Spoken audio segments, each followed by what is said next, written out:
வணக்கம் மக்களே. நம்ம கார்த்திக் கதையில ஜனவரி 23 என்ன நடக்க போகுது அப்படிங்கிறத பத்தி தாங்க இந்த வீடியோல இப்ப நம்ம பார்க்க போறோம். இந்த வீடியோவுக்கு மறக்காம லைக் பண்ணிக்கோங்க. நீங்க லைக் பண்றது தான் எங்களுக்கு அடுத்து வீடியோ போடுறதுக்கு ரொம்பவே இன்ட்ரெஸ்டிங்கா இருக்கும். ஸோ மறக்காம லைக் பண்ணிட்டு இந்த வீடியோவை பாருங்க. என்ன நடக்குது அப்படின்னு பார்த்துக்கிட்டிங்கன்னா, அந்த வில்லி இருக்காங்கல்ல, நேரா அவங்க ஹஸ்பண்டை போய் பார்க்குறாங்க.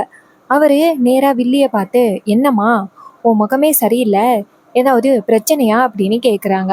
அதுக்கு வில்லி சொல்றாங்க, என்னங்க, வர வர அந்த ரேவதியோட தொல்லை தாங்க முடியல. அந்த டிரைவர் பைய கூட சேர்ந்துக்கிட்டு என்னை ரொம்பவே அவமானப்படுத்துறா. அப்ப வில்லன் கேட்குறாரு, ஏமா என்ன ஆச்சு? அவ உன்னை என்ன பண்ணான்னு சொல்லு, அவளுக்கு ஒரு முடிவு கட்டுறேன் அப்படின்னு. அதுக்கு வில்லி சொல்றாங்க, இங்க பாருங்க, அத்தனை பேருக்கு முன்னாடி என் மேல கை வச்சுட்டா தெரியுமா? இத பத்தி உங்ககிட்ட சொல்றதுக்கே எனக்கு ரொம்ப கவலையா இருந்துச்சு. ஆனா என்ன பண்றது, சொல்லிதானே ஆகணும் அப்படின்னு உங்ககிட்ட சொல்றேன். அவளோட அட்டகாசம் ரொம்ப அதிகமாயிட்டே இருக்கு. அக்கா காரியம் இதை பத்தி என்னன்னு கூட கேட்க மாட்டேங்கிறா. அப்ப வில்லன் கேக்குறாரு, சரி என்னாச்சுன்னு சொல்லு. வில்லி சொல்றாங்க, என்னங்க, அவ மேல உள்ள கோவத்துல அந்த கார்த்தியும் ரேவதியும் இருக்கிற போட்டோவை கொண்டாந்து போகி அன்னைக்கு அந்த நெருப்புல போட்டுட்டேன். அதை பார்த்ததும் அந்த ரேவதி நான் தான் போட்டேன் அப்படின்னு அத்தனை பேருக்கு முன்னாடி என் மேல கை வச்சுட்டா. இதை கேட்டதும் வில்லனுக்கு செம்ம கோவம். எவ்வளவு தைரியம் இருந்தா அவ ஏன் பொண்டாட்டி மேல கை வச்சிருப்பா?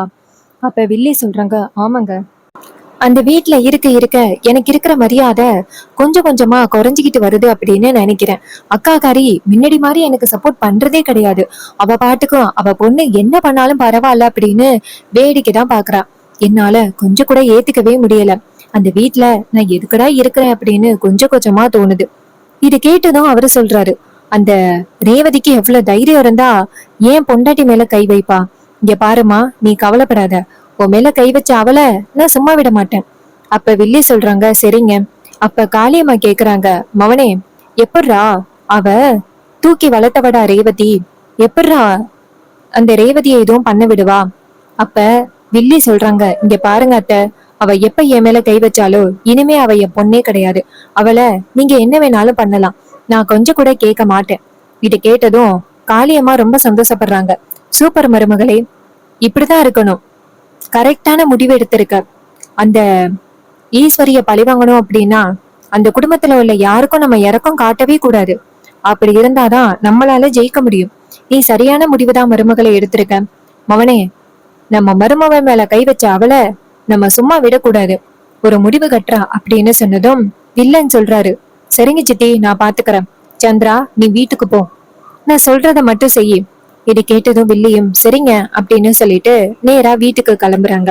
அப்ப காளியம்மா சொல்றாங்க, மவனே, எவ்வளவு தைரியம் இருந்தா ஏன் மருமக மேல அவ கை வச்சிருப்பா? அத்தனை பேருக்கு முன்னாடி கை வச்ச அவளை சும்மா விடக்கூடாது. மவனே, நம்மளுக்கு தெரிஞ்ச ஆட்களுக்கு போன் அடிச்சு சொன்னுங்கடா, இவளுக்கு ஒரு முடிவு கட்டணும். இதை கேட்டதும் வில்லன் சொல்றாரு, சித்தி, இந்த வாட்டி அவ என் கையில கிடைச்சா கண்டிப்பா திரும்பி அவ வீட்டுக்கு போறதுக்கு வாய்ப்பே இல்ல, நான் பாத்துக்கிற சித்தி அப்படின்னு சொல்ல, காளியம்மாளும் சரிடா மவனே அப்படின்னு சொல்லிட்டு பேசிக்கிட்டு இருக்காங்க. முத்துவும் சிவனாண்டியும் சேர்ந்து அந்த ரேவதிய கடத்தலாம் அப்படின்னு பிளான் பண்றாங்க. அப்போ வில்லி நேரா வீட்டுக்கு போயிட்டு, அடியே ரேவதி, நீ இன்னைக்கு தாண்டி இந்த வீட்டுல இருக்க போற கடைசி நாள். அந்த டிரைவர் பையல எப்படியாவது இந்த இடத்த விட்டு அனுப்பணுமே, அதுக்கு என்ன பண்ணலாம் அப்படின்னு யோசிச்சு நேரா ஒருத்தருக்கு ஃபோன் பண்றாங்க. அவருக்கு ஃபோன் பண்ணி, இது மாதிரி ஈஸ்வரி போன இடத்துல அவளுக்கு ஒரு ஆபத்து அப்படின்னு சொல்றாங்க. இதை கேட்டதும் அவரும் சரி நான் பாத்துக்கிறேன் அப்படின்னு சொல்லிட்டு நேரா ஹீரோவுக்கு ஃபோன் பண்ணி, சார் சார், இங்க சாமுண்டீஸ்வரி அம்மாவுக்கு பெரிய ஆபத்து, சீக்கிரம் வந்து அவங்கள காப்பாத்துங்க அப்படின்னு சொல்லிட்டு போனை கட் பண்றாரு. நம்ம ஹீரோ வந்துட்டு யாருன்னு கேக்குறதுக்கு முன்னாடியே அவங்க போனை கட் பண்ணிட்டாங்க. இதனால நம்ம ஹீரோவுக்கு யாரு அப்படின்னு கண்டுபிடிக்க முடியல. உடனே நம்ம ஹீரோ என்ன பண்றாருன்னா நேரா கார் எடுத்துட்டு கிளம்பிடுறாரு. இந்த நேரத்தை பயன்படுத்தின வில்லி நேரா ரேவதி கிட்ட போயிட்டு, ரேவதி, இது மாதிரி உன் புருஷன் இருக்கான்னு, அவன் உன்னை கோயிலுக்கு கூப்பிட்டான் அப்படின்னு சொல்ல, அப்ப ஹீரோயின் சொல்றாங்க, சித்தி, அவர் கூப்பிடுறதா இருந்தா எனக்கு போன் பண்ணி நேரா கூப்பிடுவாரு, உங்ககிட்ட எல்லாம் சொல்ல மாட்டாரு. அதுக்கு வில்லி சொல்றாங்க, இங்க பாரு, உன் புருஷன் தான் கொஞ்ச நேரத்துக்கு முன்னாடி என்கிட்ட சொன்னான், நான் மறந்துட்டேன், ஏற்கனவே டைம் ஆயிருச்சு, போறேன்னா போய் இருக்கிறேன்னா இரு அப்படின்னு சொல்லிட்டு வில்லி அந்த இடத்துல இருந்து போறாங்க. அப்ப ஹீரோயின் நினைக்கிறாங்க, என்ன இது, சித்தி ஒரு வேளை போய் சொல்றாங்களா உண்மை சொல்றாங்களா, ஒருவேளை உண்மை சொன்னா என்ன பண்றது, பாவம் அவரு எனக்காக காத்துக்கிட்டு இருப்பாரு. சரி நம்ம போவோம் அப்படின்னு ஹீரோயின் நேரா கோயிலுக்கு தேவையான பூஜை பொருட்களை எடுத்துக்கிட்டு கிளம்புறாங்க. அப்ப வில்லி இதை பார்த்துட்டு நம்ம நினைச்ச மாதிரியே இவ வீட்டுக்குள்ள இருந்து வெளியில வந்துட்டா, இது போதும் அப்படின்னு வில்லி நேரா அவங்க புருஷனுக்கு போன் பண்றாங்க. அவரு போன் அட்டன் பண்ணி சொல்லுமா அப்படின்னு சொல்ல வில்லி சொல்றாங்க, என்னங்க நம்ம நினைச்ச மாதிரி ரேவதி வீட்டை விட்டு வெளியில வந்துட்டா, இனிமே அவளை ஈஸியா கடத்திடலாம் அப்படின்னு சொல்ல அவரும் சரி அப்படின்னு சொல்லிட்டு நேரா காளியம்மா கிட்ட, சித்தி அந்த ரேவதி வீட்டை விட்டு வெளியில வந்துட்டாளாம், அவளை தூக்குறதுக்கான சரியான நேரம் அப்படின்னு சொன்னதும் அவங்களும் சரி அப்படின்னு சொல்லிட்டு நேரா அவங்களுக்கு தெரிஞ்ச ரவுடிகளுக்கு போன் பண்றாங்க. அவனுங்க போன் அட்டன் பண்ணி சொல்லுங்க மேடம் அப்படின்னு சொல்ல காளியம்மா போட்டோவை அனுப்புறாங்க. போட்டோ அனுப்புனதோட காளியம்மா சொல்றாங்க, இங்க பாருங்கடா, இவளை தூக்கிட்டு வந்து குடோன்ல கட்டி போட்டு வைங்க அப்படின்னு சொல்ல அவனுங்களும் சரி அப்படின்னு சொல்லிட்டு போனை கட் பண்றாங்க.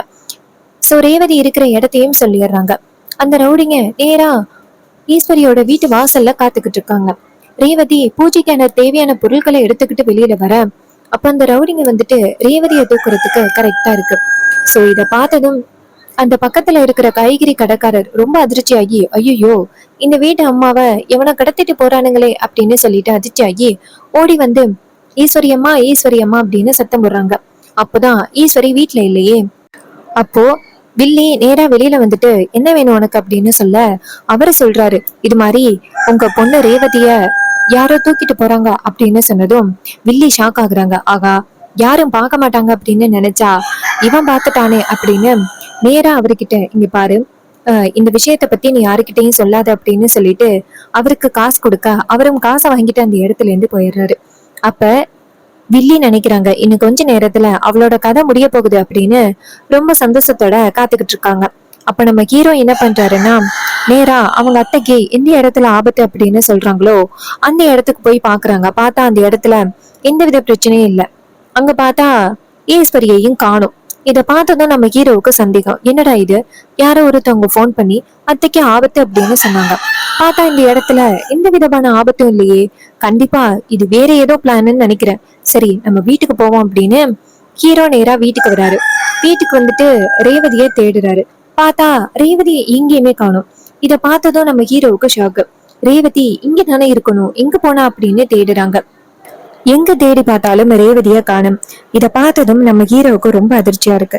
ரேவதி எங்க போனா அப்படின்னு நேரா அந்த ரோகிணி இருக்காங்கல்ல அவங்கள கூப்பிட்டு ரேவதிய பாத்தீங்களா அப்படின்னு கேட்க அதுக்கு அவங்க சொல்றாங்க, இல்லையே நான் ரேவதிய பாக்கல, அவ ரூம்ல தானே இருந்தா அப்படின்னு. அப்ப ஹீரோ சொல்றாரு, இல்ல நானும் ரொம்ப நேரமா தேடி பார்த்தேன், ரேவதி அங்க இல்ல. இது கேட்டதும் அவங்களும் ரொம்ப அதிர்ச்சி ஆகுறாங்க. என்ன சொல்றீங்க, ரேவதி இங்கதான் இருந்தா அப்படின்னு. அப்ப வில்லி இருக்காங்கல்ல அவங்க கொஞ்சம் கூட கண்டுக்காம இருக்கிறத பார்த்துட்டு நம்ம ஹீரோவுக்கு சந்தேகம் வந்துருது. கண்டிப்பா இவங்களுக்கு ரேவதி எங்க போயிருக்கா அப்படின்னு தெரியறதுக்கு நிறையவே வாய்ப்புகள் இருக்கு அப்படின்ட்டு ஹீரோ என்ன பண்றாருன்னா நேரா வில்லி கிட்ட போயிட்டு, இங்க பாருங்க, ரேவதி எங்க போனா அப்படின்னு உங்களுக்கு தெரியுமா? அதுக்கு வில்லி சொல்றாங்க, இங்க பாரு, யாரு எங்க போனா அப்படின்னு பாக்குறதுக்கு தான் நான் இருக்கனா, அவ எங்க போயிருக்கா அப்படிங்கறது எனக்கு தெரியாது, நீ தேவையில்லாம என்கிட்ட கேட்காத அப்படின்னு சொன்னதும் ஹீரோ சொல்றாரு, இங்க பாருங்க, ஒருவேளை உங்களால ரேவதிக்கு ஏதாவது ஆபத்து வந்துச்சு அப்படின்னா கண்டிப்பா உங்களை சும்மா விட மாட்டேன். அதுக்கு வில்லி சொல்றாங்க, இங்க பாரு, அதான் ரேவதி எங்க போனா அப்படிங்கிறது எனக்கு தெரியாது அப்படின்னு சொல்றேன்னு, அப்புறம் என்ன திருப்ப திருப்ப என்கிட்ட வந்து கேள்வி கேட்டுக்கிட்டு இருக்கா அப்படின்னு சொல்லிட்டு வில்லி செமையா சமாளிக்கிறாங்க. இத பார்த்துட்டு நம்ம ஹீரோவுக்கு ஸ்ட்ராங்கா சந்தேகம் வந்துருது. சோ கண்டிப்பா இவங்களாலதான் ரேவதிக்கு ஏதோ ஒரு ஆபத்து வந்திருக்கு அப்படின்னு ஹீரோ கன்ஃபார்ம் பண்ணிடுறாரு. அப்ப ஹீரோ என்ன பண்றாருன்னா நேரா வந்துட்டு வெளியில வந்துட்டு ரேவதி எங்க போனா அப்படின்னு தேட ஆரம்பிக்கிறாரு. இன்னொரு பக்கம் ரேவதியை கொண்டு போய் ஒரு குடோன்குள்ள கட்டி போட்டு வச்சிருக்காங்க. ரேவதியை லைட்டா கண்முழிச்சு, யாருடா நீங்க, எதுக்கு என்ன பிடிச்சிட்டு வந்து கட்டி போட்டு வச்சிருக்கீங்க அப்படின்னு கேட்க அந்த இடத்துக்கு காளியம்மாளும் அந்த சிவனாண்டியும் வராங்க. அவங்கள பார்த்ததும் நம்ம ஹீரோயினுக்கு ஷாக் ஆகுது. நீங்க தான் என்ன கடத்திட்டு வந்தீங்களா, எதுக்கு என்ன பிடிச்சிட்டு வந்தீங்க அப்படின்னு சொல்லி கேட்க அதுக்கு சிவனாண்டி சொல்றாரு, எவ்வளவு தைரியம் இருந்தா என் பொண்டாட்டி மேல கை வைப்ப அப்படின்னு சொல்லி கேட்க அதுக்கு ஹீரோயின் சொல்றாங்க, இங்க பாருங்க, நீங்க தேவையில்லாம பிரச்சனை பண்றீங்க. அவங்க என் போட்டோவை கொண்டு போய், அதுவும் நானே ஹஸ்பண்டு இருக்கிற போட்டோவை கொண்டு போய் போகி அன்னைக்கு பழைய பொருள் எரிக்கிற மாதிரி நெருப்புல கொண்டு போய் போட்டாங்க. ஒருவேளை உங்க போட்டோவையும் உங்க பொண்டாட்டி போட்டோவையும் கொண்டு போய் நான் நெருப்புல போட்டா உங்களுக்கு எப்படி இருக்கும்? அதே கோவம் தான் எனக்கும் வந்துச்சு. அதனாலதான் நான் அவங்கள அடிச்சேன். இதுல எந்த தப்பும் இல்ல அப்படின்னு. அதுக்கு வில்லன் சொல்றாரு, இங்க பாரு, சின்ன வயசுல இருந்தே உன்னை தூக்கி வளர்த்தவ உன் சித்தி. அவ மேல கை வைக்கிறதுக்கு உனக்கு எவ்வளவு தைரியம் இருக்கும் அப்படின்னு. அதுக்கு வில்லி ஹீரோயின் சொல்றாங்க, இங்க பாருங்க, அதெல்லாம் சரிதான், நான் இல்லைன்னு சொல்லவே இல்லையே. அவங்க சின்ன வயசுல இருந்தே என்னை பாதுகாப்பா பாத்துக்கிட்டாங்க, என்ன நல்லபடியா வளர்த்தாங்க, நான் இல்லைன்னு சொல்லல. ஆனா அவங்க பண்ண தப்பு எல்லாத்தையுமே இல்லைன்னு சொல்ல முடியுமா? இங்க பாருங்க, அவங்களால இந்த வீட்டுக்குள்ள நிறைய பிரச்சனைகள் நடந்துகிட்டு இருக்கு. நீங்க பேசாப்ல அவங்க கூட சேர்ந்து வாழணும் அப்படின்னு ஆசைப்பட்டீங்க அப்படின்னா அவங்கள கூட்டிட்டு வந்து வாழ்றதுக்கான வழிய பாருங்க. அதை விட்டுட்டு அவங்கள அந்த வீட்டுல வச்சுக்கிட்டு நிறைய பிரச்சனைகளை எங்களுக்கு கொடுத்துக்கிட்டு இருக்கீங்க அப்படின்னு சொல்ல, அப்ப காளியம்மா சொல்றாங்க, ஏய், நீ எங்களுக்கு வந்துட்டு அட்வைஸ் பண்றியா? இங்க பாரு, நாங்க எதுக்காக சந்திராவை அந்த வீட்டுல வச்சிருக்கோம் அப்படிங்கிறது உனக்கு நல்லாவே தெரியும். உன் அம்மாக்காரிய எப்படியாவது வந்து ஜீரோ வைக்கணும், அதுக்காக தான் அவளை அந்த வீட்டுல வச்சிருக்கோம் அப்படிங்கிறது உனக்கு நல்லாவே தெரியும்ல. தெரியாத மாதிரி பேசுற. ஹீரோயின் சொல்றாங்க, அதெல்லாம் எனக்கு நல்லாவே தெரியும், நீங்க பண்றது ரொம்ப தப்பு. எத்தனை நாள் தான் அம்மாவை பழி வாங்குறதுக்காக நீங்க 2 பேரும் பிரிஞ்சிருப்பீங்க? என் புருஷன் இருக்கிற வரைக்கும் கண்டிப்பா வந்துட்டு உங்க யாராலையும் எங்க அம்மாவை எதுவும் பண்ண முடியாது. இதே மாதிரி நீங்க தோத்து போகாம இருக்கிறதுக்காக பேசாப்ல 2 பேருமே சேர்ந்து வாழ்றதுக்கான வழிய பாருங்க. உங்களுடைய காலம்தான் ரொம்ப அதிகமாயிட்டே போகுது. இதை கேட்டதும் காளியம்மா சொல்றாங்க, இங்க பாரு, எங்களுடைய வாழ்க்கையோட லட்சியம் என்ன தெரியுமா? அந்த ஈஸ்வரிய ஜீரோ ஆக்கணும், உன் அம்மாவை ஜீரோ ஆக்கணும். அதுதான் எங்களுடைய வாழ்க்கையோட லட்சியமே. அதை தவிர்த்து எங்களுக்கு வேற எந்த லட்சியமும் கிடையாது. தேவையில்லாம நீ இடையில புகுந்து எதுவும் பிரச்சனையை உண்டாக்கிக்காத அப்படின்னு சொல்ல, அதுக்கு ஹீரோயின் சொல்றாங்க, இங்க பாருங்க, என் புருஷன் கண்டிப்பா இன்னும் கொஞ்ச நேரத்துல நான் எங்க இருக்கேன் அப்படிங்கிறத தேடிக்கிட்டு வருவாரு. உங்க எல்லாருக்கும் முடிவு கட்ட போறாரு. இது கேட்டதும் அந்த காளியம்மா சொல்றாங்க, பாத்தியாடா மவனே, இவளுக்கு இருந்தாலும் திமிரு அதிகம், எப்படி பேசுறத பத்தியா அப்படின்னு சொல்ல, அதுக்கு அவரு சொல்றாரு, எல்லாம் அந்த சாமுண்டீஸ்வரியோட வளப்புல, அவளோட வளப்பு அப்படிதான் பேசும். இங்க பாரு, நீ என் பொண்டாட்டி மேல கை வச்சிருக்க, என் பொண்டாட்டி மேல கை வச்சதுக்கு நீ கண்டிப்பா பதில் சொல்லியே ஆகணும். அதுக்கு ஹீரோயின் சொல்றாங்க, இங்க பாருங்க, அவங்க என்ன தப்பு பண்ணாங்க, எதுக்காக நான் அப்படி பண்ணேன் அப்படிங்கிறத உங்ககிட்ட சொல்லிட்டேன். திரும்ப திரும்ப நீங்க கேள்வி கேட்கறதுல ஒரு அர்த்தமும் கிடையாது. நீங்க கேள்வி கேட்கறதுனால நான் பதில மாத்தி சொல்ல போறதும் கிடையாது. இங்க பாருங்க, இதே மாதிரி மறுபடியும் ஏதாவது எங்களுக்கு பிரச்சனை கொடுத்தாங்க அப்படின்னா கண்டிப்பா அவங்கள நான் வீட்டை விட்டு துரத்துவேன். இது கேட்டதும் அந்த காளியம்மா சொல்றாங்க, மவனே, இவகிட்ட எவ்வளவு சொன்னாலும் கண்டிப்பா இவ திருந்த மாட்டாடா, இவளை காலி பண்ணாதான் நல்லது அப்படின்னு சொல்ல, அப்ப ஹீரோயின் சொல்றாங்க, உங்க யாருக்குமே இறக்கமே இல்லை கொஞ்சம் கூட, நானும் அவங்க சொந்தக்கார பொண்ணு தானே, ஏன் அப்படி பண்றீங்க அப்படின்னு சொல்லி கேக்குறாங்க. அப்ப அந்த இடத்துக்கு நம்ம ஹீரோ கதவை உடைச்சுக்கிட்டு வராரு. ஹீரோவை பார்த்ததும் வில்லனும் வில்லியும் ஷாக் ஆகுறாங்க. அப்போ சிவனடி சொல்றாரு, சித்தி, இதுக்கப்புறம் இந்த இடத்துல இருக்கிறது நல்லது கிடையாது, வாங்க சித்தி அப்படின்னு சொல்லிட்டு அந்த இடத்துல இருந்து தப்பிச்சு போறாங்க. அப்ப ஹீரோயின் சொல்றாங்க, தப்பிச்சு ஓடுங்க, நான் அப்பவே சொன்னல அப்படின்னு சொல்லி சத்தம் போடுறாங்க. ஹீரோ அந்த இடத்துக்கு வந்துட்டு ரவுடிகளை பார்த்ததோட ஹீரோயின் சொல்றாங்க, பாத்தீங்களா, இவங்க எல்லாரும் என்னை பிடிச்சிட்டு வந்து கட்டி போட்டு வச்சிருக்கானுங்க. இதுக்கு முக்கிய காரணம் அந்த காளியம்மன் சிவனாண்டி தான். சித்தி சித்திய அடிச்சென்ன, அதுக்காக என்னை பழிவாங்கணும் அப்படிங்கிறதுக்காக இவங்க எல்லாரும் சேர்ந்து என்னை பிடிச்சிட்டு வந்து கட்டி போட்டு வச்சிருக்காங்க. அப்ப ஹீரோ சொல்றாரு, அதான் நான் வந்துட்டேன்னு, நீ கவலைப்படாத அப்படின்னு ரவுடிகளை பார்த்து, இங்க பாருங்க, எங்க எல்லாரும் பாதுகாப்பா வீட்டுக்கு போகணும் அப்படின்னு நினைச்சீங்கன்னா தயவு செஞ்சு இந்த இடத்த விட்டு போயிருங்க, அதான் உங்களுக்கு நல்லது அப்படின்னு சொல்ல, அந்த ரவுடிகளும் பயந்து அந்த இடத்துல இருந்து போயிடுறாங்க.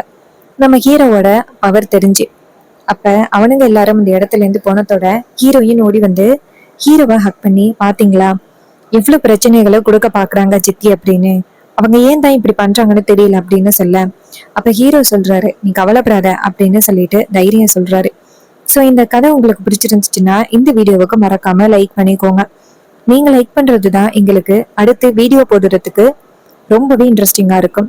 ஸோ மறக்காம லைக் பண்ணிட்டு இந்த வீடியோவை பாருங்க. இதே மாதிரி இன்னுமே நிறைய அப்டேட்ஸ் நம்ம சேனல்ல நீங்க தொடர்ந்து பார்க்கலாம். ஸோ இந்த ஸ்க்ரன்ச்சீஸ் பார்த்தீங்கன்னா ஜஸ்ட் 8 ருபீஸ் மட்டும்தான். உங்களுக்கு வேணும் அப்படின்னா மறக்காம ஆர்டர் பிளேஸ் பண்ணுங்க. ஸோ 5 ஸ்க்ரன்ச்சீஸ் வாங்கினா ஒரு பிக் சைஸ் ஃப்ளவர் கிளிப் ஒன்று ஃப்ரீயாக கொடுக்குறோம். டிஸ்கிரிப்ஷனில் வாட்ஸ்அப் நம்பர் இருக்கு, ஆர்டர் பண்ணுங்க.